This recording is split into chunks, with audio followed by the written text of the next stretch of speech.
नमस्कार, विचार मंथन में आपका स्वागत है। प्रधानमंत्री नरेंद्र मोदी ने आज छात्र छात्राओं को, मैं तो कहूंगा कि एक नया बूस्टर दिया।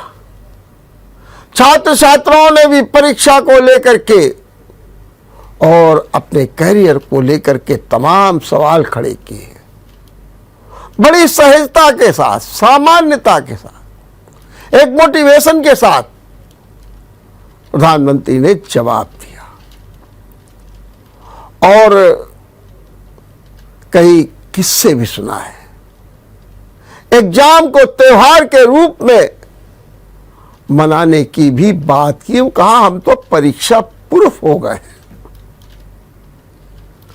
विद्यार्थी परिषद एक लंबे समय से विद्यार्थियों के हित चिंतन में कार्य कर रहा है।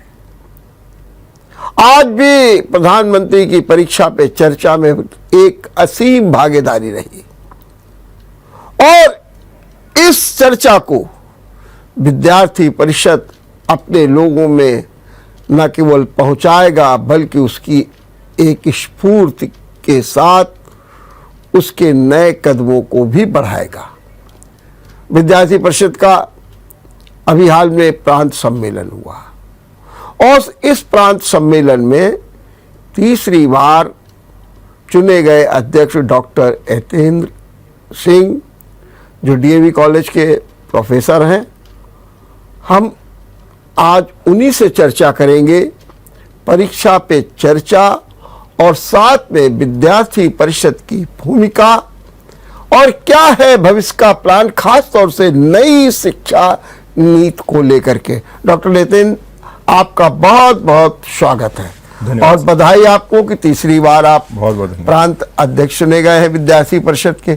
आज आपने भी सुना होगा प्रधानमंत्री का चर्चा, क्या विशेष बात आपको लगी? प्रधानमंत्री ने जो परीक्षा पे चर्चा की है उसमें बहुत सारी विशेष बातें थी। एक तो इस दृष्टि से बहुत महत्वपूर्ण हो जाता है क्योंकि कोरोना काल में जिस प्रकार से स्कूल, चाहे कॉलेज हो चाहे स्कूल हो, जिस तरह से खुले और जिस तरह से परीक्षाओं का वातावरण बना वो सभी को ज्ञात है, कोई उसमें छुपा हुआ नहीं है। तो अब एक पहली बार विद्यार्थी जो है परीक्षाओं के कार्यक्रम के साथ ऑफलाइन तरीके से जा रहे हैं। तो एक जो प्रभाव रहा इस महामारी का 2 साल, उस प्रभाव को का जो एक मस्तिष्क में एक प्रभाव हो जाता है उसको प्रधानमंत्री ने दूर किया और जो उनकी सहजता और सरलता से विद्यार्थियों के बीच में वार्तालाप करने की शक्ति है उसको प्रधानमंत्री जी ने उपयोग करते हुए विद्यार्थियों को उत्साहित किया, प्रोत्साहित किया कि वो परीक्षाओं में अपना ध्यान लगा सकें, काम कर सकें, मेहनत कर सकें, पढ़ सकें। दूसरा जो है, उन्होंने भी इस अंतर को समझा है ऑफलाइन और ऑनलाइन के, और जो बहुत महत्वपूर्ण बिंदु था जिस पर प्रधानमंत्री जी ने बहुत बलपूर्वक अपना वक्तव्य दिया है, वो था कि उन्होंने कहा कि जो ऑनलाइन है वो एक माध्यम है, साधन है, साध्य नहीं है। बहुत सही बात है। तो ये एक बड़ा महत्वपूर्ण प्रश्न था। तीसरा बिंदु जो परीक्षा पे चर्चा में प्रधानमंत्री जी ने छुआ वो राष्ट्रीय शिक्षा नीति का था। बिल्कुल सही बात है कि हम 20वीं शताब्दी और 21वीं शताब्दी की चुनौतियां भिन्न भिन्न हैं। हम 20वीं शताब्दी की रूपरेखा या नीति के आधार पर 21वीं शताब्दी की जो समस्याएं हैं, जो चुनौतियां हैं, उनका सामना करने में सक्षम नहीं हो सकते। तो हमें एक नई दृष्टि, एक नई नीति से सोचना होगा। और चौथा बिंदु जो मुझे लगता है कि इस परीक्षा पे चर्चा का बहुत महत्वपूर्ण रहा वो था बेटियों के संदर्भ में, कि बेटियां जो है वो क्षमतावान हैं, पढ़ने में योग्य हैं, उनको बहुत आगे लेकर के जाना है। और प्रधानमंत्री जी सदैव जब भी कभी चाहे परीक्षा पर चर्चा हो, चाहे उनकी जो है मन की बात हो, सभी में जो है वो बेटियों को जिस ढंग से आगे बढ़ाने की बात करते हैं वो वाकई अनुकरणीय है और स्तुत्य है उनका प्रयास। पांचवा एक बिंदु जो मुझे महत्वपूर्ण लगा परीक्षा पे चर्चा में वो बिंदु था कि जितने भी परीक्षा हैं या कंपटीशन हैं, ये एक पड़ाव हैं जीवन के यात्रा के। हम सब इनसे जब पार निकलते हैं तो मजबूत बनते हैं, तो हमें उसका प्रयास करना चाहिए। ये मुख्य बातें थीं। और फिर इसके अतिरिक्त चाहे अभिभावकों से आग्रह हो उनका कि छात्रों पर ज़्यादा दबाव न डालें, ये सब विषय सामान्य रहे ही साहब। ठीक बात। लेकिन एक बात बड़ा जिस पर आपने बहुत अच्छा फोकस किया कि ऑनलाइन पढ़ाई और ऑफलाइन पढ़ाई। जी एक विद्यार्थी ने पूछ लिया जी कि मोबाइल है, इंटरनेट है, ऑफलाइन पढ़ाई है, ऑनलाइन पढ़ाई, अब इससे अब दूर कैसे हो? और एक तरीके से देखा जाए तो वो जो प्रश्न करता था उसकी एक छटपटाहट भी थी कि जैसे लगता है कि अब उससे मुक्ति ही नहीं पाएंगे। लेकिन प्रधानमंत्री ने बहुत अच्छे शब्दों में कहा कि मन को एकाग्र करके, उन्होंने कहा कि ऑनलाइन ऑफलाइन माध्यम है लेकिन इनर लाइन भी आप होइए। बिल्कुल बिल्कुल, ये एक बहुत बड़ा संदेश दिया बिल्कुल। और कहा इनर लाइन, और उसके लिए उन्होंने साफ शब्दों में कहा कि मन को एकाग्र कीजिए, कंफर्ट जोन में आइए, पिता को माता को दबाव नहीं बनाना चाहिए।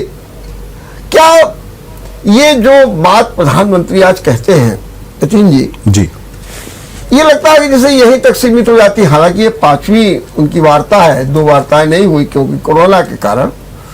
क्या इन्हें या जो ये मोटिवेशन है इसको क्या विद्यालयों तक ले जाना चाहिए?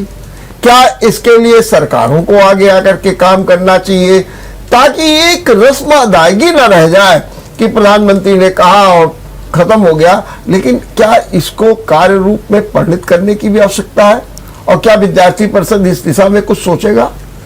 देखिए, इसको कार्य रूप में परिणत करने की आवश्यकता का ये है कि देखिए ये तो स्वाभाविक प्रक्रिया है एक, और इसमें जो है किसी एक वर्ग विशेष या चाहे वो छात्र हों, चाहे शिक्षक हों, चाहे अभिभावक हों या सरकार हो, इनके मात्र करने से कुछ नहीं होगा। इसमें सभी जितने भी स्टेक होल्डर्स हैं शिक्षा के, उन सभी को अपनी अपनी भूमिका का निर्वहन करना पड़ेगा।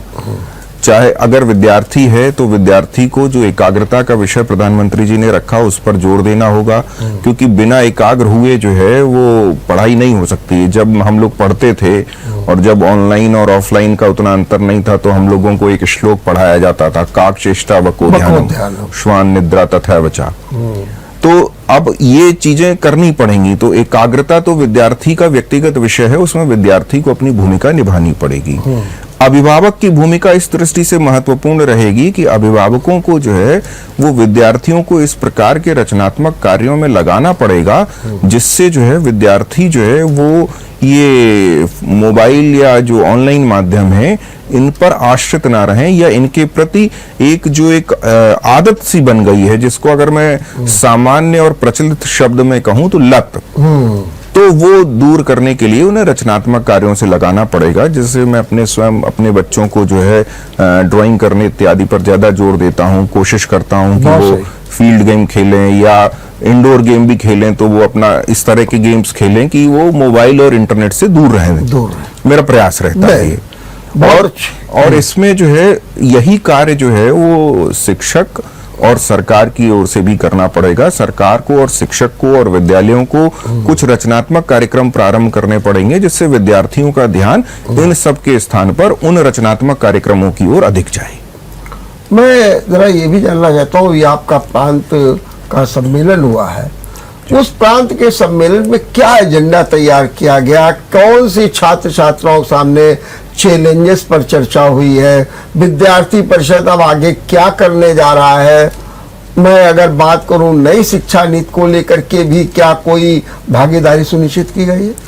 बिल्कुल, देखिए 2 अलग अलग विषय हैं या 2 प्रश्न आपने एक साथ किए हैं। हाँ, बिल्कुल। पहला प्रश्न तो ये है कि विद्यार्थी परिषद क्या करने वाला है और प्रांत सम्मेलन में क्या हम लोगों ने एक प्रस्ताव किया है। देखिए, सबसे महत्वपूर्ण विषय जो है कि विद्यार्थी परिषद का ये 75वां वर्ष है, तो हम एक जो है ऐतिहासिक वर्ष में हैं और इसलिए विद्यार्थी परिषद ने इसकी तैयारियां प्रारंभ कर दी थी बहुत पहले। तो हमारा जो है 10 अप्रैल को एक हमारी ध्येय यात्रा नामक पुस्तक आ रही है जिसमें विद्यार्थी परिषद ने अभी तक विद्यार्थियों के हित में, शिक्षा के हित में, राष्ट्र के हित में जो भी कार्य किए हैं अपनी स्थापना से लेकर आज तक, उन सभी का इतिहास आप सभी के समक्ष रखा जाएगा। और उसका हम लोगों ने एक राष्ट्रीय स्तर पर अग्रिम पंजीकरण अभियान चलाया था जो बहुत सफल रहा और लोग उसके विषय में जानना चाहते हैं, क्योंकि विद्यार्थी परिषद ने चाहे राष्ट्रहित के मुद्दे हों और चाहे स्थानीय हित में, छात्र हित में जो भी मुद्दे हो सकते हैं उन पर बेहतर रूप से काम किया है। तो हम लोग जो है उसको लेकर के अपना पूरा एक कार्यक्रम बना रहे हैं 75वें वर्ष का। और क्योंकि विद्यार्थी परिषद विद्यार्थियों को कल का नागरिक ना मान करके आज का नागरिक मानती है, और यही कारण है कि हमने ही सबसे पहले ये मांग की थी कि विद्यार्थी को जो है 21 वर्ष में मतदान की जो है अधिकार ना मिले मतदान का, बल्कि उसको 18 वर्ष में मिले, और जिसे बाद में स्वीकार भी किया गया और आज 18 वर्ष आयु है। तो विद्यार्थी परिषद जो है विद्यार्थी को आज का नागरिक मानती है, और इसी को आधार बना करके वो विद्यार्थी के व्यक्तित्व विकास से संबंधित विभिन्न कार्य करती रहती है, चाहे नेतृत्व शक्ति का विकास हो, चाहे व्यक्तित्व का विकास हो, और चाहे आयामों के माध्यम से, जैसे हमारा राष्ट्रीय कला मंच है, या मान लीजिए हमारा विकासार्थ विद्यार्थी है, या हमारा SFS है, स्टूडेंट फॉर सेवा है, या शोध कार्य है। इस तरह के विभिन्न आयामों के माध्यम से हम लोग निरंतर कार्य करते हैं। जब कोरोना काल था तो आपने देखा होगा, जब कोई नहीं दिख रहा था समाज में, बहुत कम सामाजिक संगठन सक्रिय थे, उस समय विद्यार्थी परिषद के कार्यकर्ताओं ने, चाहे अस्पताल हो, चाहे मलिन बस्तियां हो, चाहे सामान्य बस्तियां हो, चाहे जो है वैक्सीनेशन के लिए वॉलंटियर्स की जरूरत हो, और यहाँ तक कि PPE किट पहन करके विद्यार्थी परिषद के कार्यकर्ताओं ने कार्य किया है। आप क्योंकि मीडिया जगत से जुड़े हुए हैं और बेहतर रूप से सभी समाचारों को देखते रहते हैं, तो विद्यार्थी परिषद का समाज के और राष्ट्र के निर्माण में जो योगदान है वो किसी से नहीं छुपा है। ठीक बात है। तो एक मेरा सवाल ये भी है जी कि जो मैं कह रहा था, नई शिक्षा नीति, इसके लिए भी कोई आपने अपना एजेंडा बनाया है, कोई कार्यसूची तैयार की है? बिल्कुल, देखिए राष्ट्रीय शिक्षा नीति जो है उसके क्रियान्वयन को लेकर के विद्यार्थी परिषद निरंतर सहयोग कर रही है। मैं स्वयं भी क्योंकि पाठ्यक्रम समिति में रहा हूं उत्तर प्रदेश सरकार की जी, और पाठ्यक्रम निर्माण में मेरी भूमिका रही है, तो मैं देख रहा हूं कि हम लोगों ने बहुत इस पर कार्य किया है, और विभिन्न वर्गों में जो भी जिस तरह से भी काम हो सकता है, उसके जितने भी स्टेक होल्डर्स हैं, हमने राष्ट्रीय शिक्षा नीति पर जो सबसे पहला काम किया कि राष्ट्रीय शिक्षा नीति जो है वो जन सामान्य के बीच में पहुंचे और जन सामान्य को उसके विषय में जानकारी हो सके। तो हम लोगों ने इस पर बृहद स्तर पर, राष्ट्रीय स्तर पर, राज्य स्तर पर, प्रांतीय स्तर पर, स्थानीय स्तर पर बहुत सारे जो है वो हम लोगों ने संगोष्ठियां रखी, और इसके जितने भी शिक्षा जगत के स्टेक होल्डर्स हो सकते हैं, विद्यार्थी, शिक्षक, विद्यालय, महाविद्यालय की समितियां, सरकार, हमने प्रयास किया उन सभी स्टेक होल्डर्स को जो है इसमें सम्मिलित करें, और जो भी राष्ट्रीय शिक्षा नीति के नए और महत्वपूर्ण बिंदु हैं और उसके क्रियान्वयन को लेकर के जो समस्याएं आ रही हैं, उन सब को लेकर के की जो है हम लोग काम करते रहे। जैसे कि मैं आपको बताऊं, आज भी अगर मान लिए विश्वविद्यालय अनुदान आयोग के माध्यम से किसी प्रकार का कोई ड्राफ्ट आता है, तो विद्यार्थी परिषद के कार्यकर्ता हम सभी बैठते हैं, हम चर्चा करते हैं और उस पर अपने सुझाव जो है वो प्रस्तुत करते हैं, जिससे जो है वो राष्ट्रीय शिक्षा नीति का क्रियान्वयन विद्यार्थियों के हित में हो सके और भारत को फिर से जो विश्व गुरु बनाने की कल्पना है वो साकार हो सके। क्या विद्यार्थी परिषद इस बात पर भी चिंतित है कि जैसा कि अभी पिछले दिनों कई कुलपतियों से वार्ता हुई, तो उनका कहना था कि क्लासेस में बच्चे ही नहीं आते हैं, क्लास खाली रहते हैं। हमारे कानपुर विश्वविद्यालय ने तो एक योजना बनाई है कि वो लेक्चर तैयार कर रहे हैं, और वो लेक्चर जो है ऑनलाइन कर देंगे, फायर कर देंगे, लोग उसको सुने अपने घर में बैठ करके। मैंने एक विषम स्थिति पैदा हो गई कि जो है विद्यार्थी नहीं है, किसको पढ़ाया जाए, और इसीलिए उन्होंने एक व्यवस्था की, एक स्टूडियो बनवाया है अपने यहाँ, और स्टूडियो बहुत अच्छा है। उन्होंने जो पुराने प्रोफेसर्स थे, मैंने जो रिटायर्ड भी हो गए, उनसे भी रिक्वेस्ट की कि आप भी आइए और लेक्चर दीजिए, और अब वो लेक्चर ऐसा होगा कि स्टूडियो में होगा सीधे सीधे, और फिर उसको ऑनलाइन। क्या इस तरीके की भी जो पढ़ाई में जो एकेडमिक बातें आ रही हैं, इस दिशा में भी विद्यार्थी परिषद कुछ सोच रहा है? देखिए, बिल्कुल विद्यार्थी परिषद तो शिक्षा के प्रत्येक क्षेत्र में या प्रत्येक जो भी दिशा हो सकती है उस पर काम करता है। लेकिन देखिए, आज जैसे आपने जो है इस वार्ता का जो प्रारंभ किया विचार मंथन का, उसमें आपने कहा कि प्रधानमंत्री जी ने जो है परीक्षा पे चर्चा की थी। जो परीक्षा पर चर्चा की, प्रधानमंत्री जी ने एक बहुत स्पष्ट बात कही जो हम सभी को ध्यान देनी चाहिए कि ऑनलाइन जो है वो साधन हो सकता है, साध्य नहीं हो सकता। तो हमें साधन और साध्य के अंतर को समझना होगा, और कभी भी क्लासरूम टीचिंग जो है, जो कक्षा की का शिक्षण है उसका स्थान ऑनलाइन नहीं ले सकता। देखिए ये कोई बहुत नवीन व्यवस्था नहीं है, विश्वविद्यालय अनुदान आयोग ने बहुत पहले से इसकी व्यवस्था कर रखी है। लेकिन मजबूरी है कि विद्यार्थी नहीं आते हैं, आप क्या करेंगे? विद्यार्थी नहीं आएगा तो किसको पढ़ाने जाएंगे? तो उसके लिए कानपुर विश्वविद्यालय को ये प्रयास करना पड़ा। नहीं, देखिए विश्वविद्यालय का यह प्रयास अच्छा है। हाँ। ये प्रयास इस दृष्टि से अच्छा है, इसको आप पूरक की दृष्टि से देखेंगे तो ये प्रयास अच्छा लगेगा। देखिए क्लासरूम टीचिंग एक अलग विषय है, विद्यार्थी आए और क्लासरूम में जो भी शिक्षक पढ़ा रहा है उससे पढ़े, और आ रहा है विद्यार्थी, मैं इससे बहुत सहमत नहीं हूं कि नहीं विद्यार्थी बिल्कुल आ ही नहीं रहा क्लास में, ये कहना ठीक नहीं होगा। क्योंकि जो है विद्यार्थी आ रहा है और हम सभी शिक्षक विद्यार्थियों की सहायता करते हैं जिस तरह से भी कर सकते हैं। एक शिक्षक के लिए विद्यार्थी संपत्ति है, वही उसका सब कुछ है। विद्यार्थी जहां पहुंचता है वही हमारा यश है।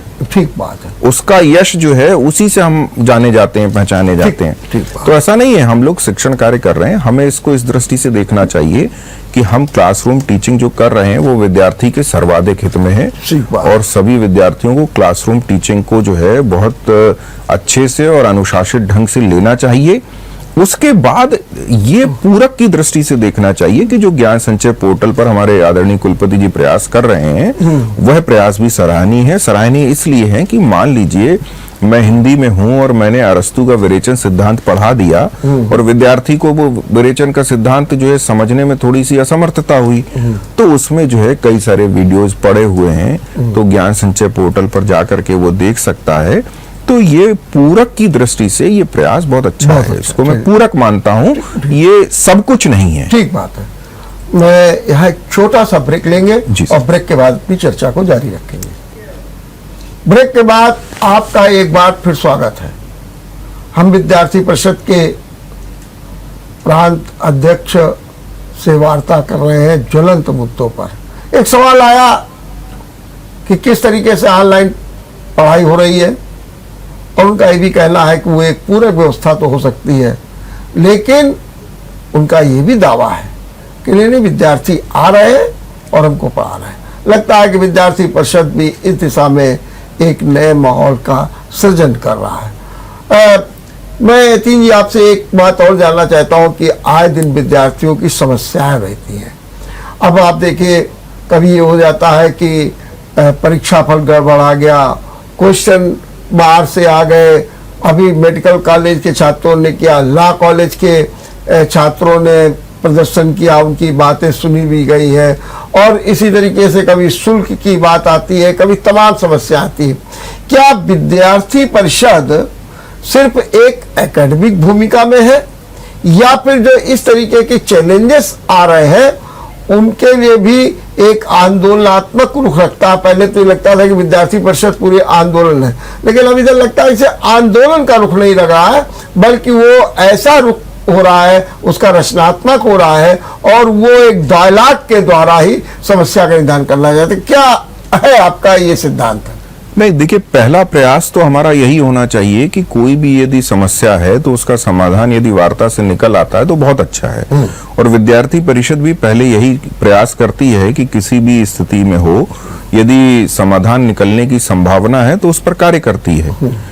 जहां तक प्रश्न आपने जो किया कि विद्यार्थी परिषद ने अभी परिणाम जो खराब हुए विद्यार्थियों के या अशुद्ध हो गए उन परिणामों को लेकर के या शुल्क वृद्धि को लेकर के, तो मैं बताऊं आपको कि जैसे हम लोग यहाँ कानपुर में हैं, तो छत्रपति शाहू जी महाराज विश्वविद्यालय में ही कुछ विद्यार्थियों का परिणाम गलत हुआ था, और उन विद्यार्थियों ने जो है इसको जो है आंदोलन किया था और जीटी रोड को जाम कर दिया था। वो विद्यार्थी बिना किसी संगठन से नहीं थे, एक विद्यार्थी पहुंचे और 100 के करीब विद्यार्थी थे, वो कुछ करके इकट्ठे हो गए, और एकत्रित होने के बाद पुलिस ने उन पर लाठीचार्ज कर दिया, जिसमें कुछ विद्यार्थियों को चोट भी आई। और फिर जो है उसमें 54 विद्यार्थियों के विरुद्ध जो है विश्वविद्यालय की ओर से जो है एक FIR की गई। तो हम लोगों ने जो है विद्यार्थी परिषद को जब ये जानकारी हुई और विद्यार्थी परिषद ने उन छात्रों की समस्याओं को जाना, तो विद्यार्थी परिषद ने प्रयास किया और उन विद्यार्थियों को जो उनकी जिनके विरुद्ध जो है FIR की गई थी, कुलपति से वार्ता की, और कुलपति ने उसको सहर्ष स्वीकार किया कि नहीं, विद्यार्थियों का हित नहीं होना चाहिए। और उसको वापस लिया। तो विद्यार्थी परिषद ने इस विषय पर एक बातचीत के माध्यम से समाधान निकल आया, तो विद्यार्थी परिषद ने ऐसा कर लिया। फिर छत्रपति शाहू जी महाराज ने जब इस पर ये किया, शुल्क वृद्धि की, कोरोना काल में शुल्क वृद्धि की, तो विद्यार्थी परिषद ने इसके लिए आंदोलन किया, क्योंकि बातचीत से जब समाधान नहीं निकला तो विद्यार्थी परिषद ने इसके लिए आंदोलन किया। और विद्यार्थी परिषद के आंदोलन का परिणाम ये हुआ कि 24 घंटे के भीतर कुलपति महोदय ने अपनी बढ़ी हुई फीस वापस ले ली। तो ऐसा नहीं है, विद्यार्थी परिषद जहां आवश्यकता पड़ती है, देखिए विद्यार्थी परिषद रचनात्मक संगठन है। हम प्रयास करते हैं कि विद्यार्थी जो है वो पूरी तरह से उसके व्यक्तित्व का विकास हो, उसकी नेतृत्व शक्ति का विकास हो, और यही परिणाम है कि विद्यार्थी परिषद का विद्यार्थी जो है जब आवश्यकता पड़ती है तब आंदोलन के मार्ग पर जाता है। एक ये भी चर्चा थी, बल्कि मैं तो ये कहूंगा कि एक आधार था कि जो आज के राजनीतिक होते हैं वो सीधे सीधे छात्र राजनीति से आते हैं, लेकिन आपको क्या नहीं लगता है कि छात्र राजनीति जो है पूरी तरीके से लुप्त प्राय हो चुकी है, और खासतौर से उत्तर प्रदेश की बात करें, और यही कारण है कि अब यहाँ ले दे करके विद्यार्थी परिषद रह गई और विद्यार्थी परिषद इसकी अगुवाई कर रहे हैं। नहीं, एक समय था जब NSY आगे थी, समाजवादी छात्र सभा आगे थी, और एक कंपटीशन था, छात्र संघ का चुनाव होता था, सबके कैंडिडेट खड़े होते थे और उसके बाद वो आगे राजनीति में आते थे। और यही कानपुर है जिसने अनेक छात्र नेताओं को अच्छे राजनीतिक रूप में प्रस्तुत भी किया। क्या आपको लगता है कि इस समय वो माहौल खत्म हो गया? नहीं, देखिए ऐसा है, कोई भी संगठन अगर रचनात्मक नहीं होगा, सिर्फ राजनीति के आधार पर कार्य करेगा तो समस्याएं आएंगी। आप राजनीतिक दलों की स्थिति देखिए, बहुत से राजनीतिक दल आए और चले गए, और अब जब तक उनका वर्चस्व रहा, उनका प्रभाव रहा, वो अपने आप को खड़ा किए रहे, उसके बाद अस्तित्व समाप्त हो गया। आप देखिए एक समय था, बहुजन समाज पार्टी ने सरकार बनाई थी, पूर्ण बहुमत की सरकार, और आज वही बहुजन समाज पार्टी की क्या स्थिति है आप देखिए। तो जो भी छात्र संगठन जो है यदि रचनात्मकता पर जोर नहीं देगा तो उसके लिए समस्याएं आएंगी। विद्यार्थी परिषद जो है वो सिर्फ राजनीति नहीं करता, वो राजनीति की दिशा निर्धारित करता है, और उसके लिए विद्यार्थी में जो भी रचनात्मक चीजें आ सकती हैं वो प्रयास करता है। तो विद्यार्थी परिषद जो है अपनी सांगठनिक संरचना में मजबूत है, रचनात्मक है, और इस चाहे स्थानीय विषय हो चाहे राष्ट्रीय विषय हो, वो सबके साथ समान रूप से जुड़ा रहता है। और इसी का परिणाम है कि विद्यार्थी परिषद आज भी जो है, और आज भी कहना भी ठीक नहीं होगा, आज हम विश्व के सबसे बड़े छात्र संगठन हैं। तो कुछ तो विशेषता है विद्यार्थी परिषद में कि हम सबसे बड़े छात्र संगठन के रूप में आज अपना अस्तित्व रख रहे हैं। तो जैसे मैंने थोड़ा सा जिक्र किया, जैसे आप दिल्ली में जाइए, वहां पर एक अच्छा कंपटीशन है छात्र संघों के बीच में, और अपने यूपी में वो चीज देखने को नहीं मिलती है। तो क्या कारण ये है कि जो चेतना होनी चाहिए छात्र राजनीति की, वो चेतना देखने को नहीं मिलती है? अब ये देखिए सर कि ये प्रश्न तो जो है विद्यार्थी परिषद जो है अपने जिस ढांचे पर काम कर रही है, जिस संरचना पर काम कर रही है, वो हम करते हैं। मैंने जैसा कि कहा कि विद्यार्थी परिषद राजनीति ही नहीं करती है, बल्कि राजनीति की दिशा निर्धारित करती है। हमारा लक्ष्य राजनीति नहीं है, हमारा लक्ष्य है कि राष्ट्र हित में राजनीति की दिशा हो, तो हम उस पर काम कर रहे हैं। तो क्या विद्यार्थी परिषद ये नहीं मानती है कि छात्र राजनीति से ही लोग राजनीति में आते हैं, और ये छात्र राजनीति जो है, जो राजनीतिज्ञ है, उनका एक बहुत बड़ा संबल है? बिल्कुल है, और छात्र राजनीति, छात्र संघों को भी होना चाहिए, और जितने भी छात्र संगठन है उनको बिल्कुल होना चाहिए। लेकिन ये जो है भाई उस संगठन की विचारधारा पर, उस संगठन के क्रियाकलापों पर, और उस संगठन की क्या स्थिति है। मैंने राजनीति से बाकी संगठनों को इसीलिए जोड़ा क्योंकि वो सिर्फ राजनीति कर रहे थे। यही परिणाम है कि आज के समय में कार्यकर्ता खोजना मुश्किल हो रहा है कई संगठनों को, और विद्यार्थी परिषद जो है सबसे बड़े छात्र संगठन के रूप में स्थापित हो गया क्योंकि हम रचनात्मक हैं। मैं रचनात्मकता पर सर्वाधिक जोर दे रहा हूं, हम दिशा निर्धारित करने का कार्य कर रहे हैं। तो हमारा विद्यार्थी जो है, जो विद्यार्थी परिषद का कार्यकर्ता है, वो एक व्यापक दृष्टिकोण से समाज को देखता है, राष्ट्र को देखता है, और वो जो है एक स्थानीय मुद्दे से लेकर और वैश्विक मुद्दे तक अपनी राय बेबाकी से रखता है और प्रस्तुत करता है और समाज में अपना स्थान बनाता है। दूसरी चीज, क्या विद्यार्थी परिषद छात्र संघ का विरोधी है?